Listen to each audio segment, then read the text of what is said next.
Bacteria ecology and diversity काफ़ी आसान और सिंपल सा टॉपिक है। अगर हम बेसिक कॉन्सेप्ट की बात करें तो ये प्रोकैरियोट्स हैं, इसमें बैक्टीरिया और आर्चिया आते हैं और ये ज़मीन पर कब से हैं? अबाउट 3.5 बिलियन ईयर से ये यहाँ एग्जिस्ट करते हैं। ये ज़मीन पर अकेले थे तकरीबन 2 बिलियन ईयर्स तक और ये हर जगह पाए जाते हैं, जैसा कि पानी में, मिट्टी में, हवा में, फूड में, प्लांट्स में और एनिमल्स में। ये आउट नंबर यूकैरियोट्स हैं, मतलब तमाम यूकैरियोट्स, फंजाई, प्लांट्स और एनिमल्स, इन सबसे ज़्यादा बैक्टीरिया तादाद में पाए जाते हैं इस दुनिया में।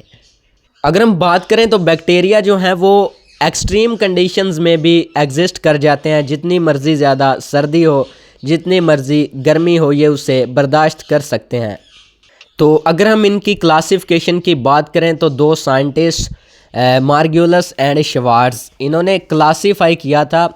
तो इन्होंने प्रोकैरियोट्स को 16 फाइला में डिवाइड किया, जो कि इम्पोर्टेंट ग्रुप्स थे डोमेन बैक्टीरिया के। अगर हम फर्स्ट ग्रुप की बात करें तो ये हैं ओमनी बैक्टीरिया। इनकी शेप जो है रॉड शेप्ड होते हैं, मतलब रॉड की तरह की शेप होती है इनकी। सेल वाल देखें तो ग्राम नेगेटिव होती है। न्यूट्रिशन हीटरोट्रॉफिक, मतलब अपनी खुराक खुद तैयार नहीं कर सकते, दूसरों पर डिपेंड करते हैं फूड के लिए।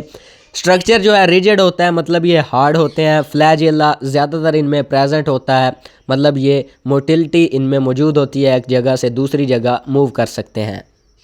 तो अगर हम बात करें इनमें स्पोर्स जो हैं वो नहीं बनते।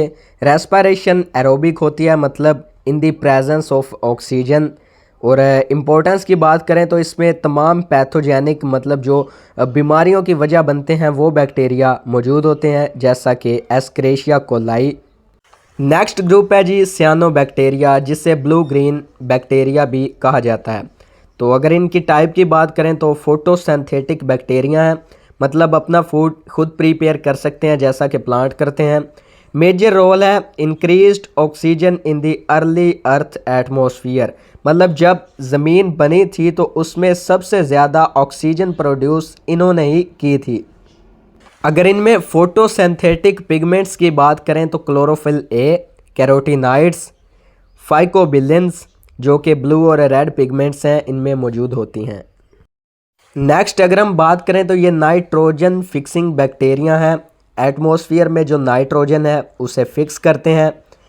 और ये स्पेशल सेल्स जो होते हैं हीट्रोसिस्ट, उसमें मौजूद होते हैं। हैबिटेट, मतलब ये रहते कहाँ हैं? सॉइल में रहते हैं। और ये रॉक सरफेस है, मतलब चट्टानों की जो सतह है उस पर रहते हैं लाइकन्स की सूरत में। लाइकन्स होती है एक बैक्टीरिया जो है वो फंजाई के साथ मिलकर रहता है और दोनों एक दूसरे को फ़ायदा पहुंचाते हैं। और सी सेडिमेंट्स में भी ये मौजूद होते हैं। तो अगर हम इनमें स्पेशल पॉइंट्स की बात करें तो काज ब्लूम्स इन पोल्यूटेड वाटर, मतलब आप देखते हैं ना, पानी कहीं पे खड़ा हो तो उसके ऊपर हरियाली हरियाली सी होती है, वो इन्हीं की वजह से होती है। इनमें जो पिगमेंट्स मौजूद होती हैं वो इन्हीं की वजह से कलर दिखाई देता है। इनका नेक्स्ट ग्रुप है माइकोप्लाज्मस एंड स्पायरोप्लाज्मस।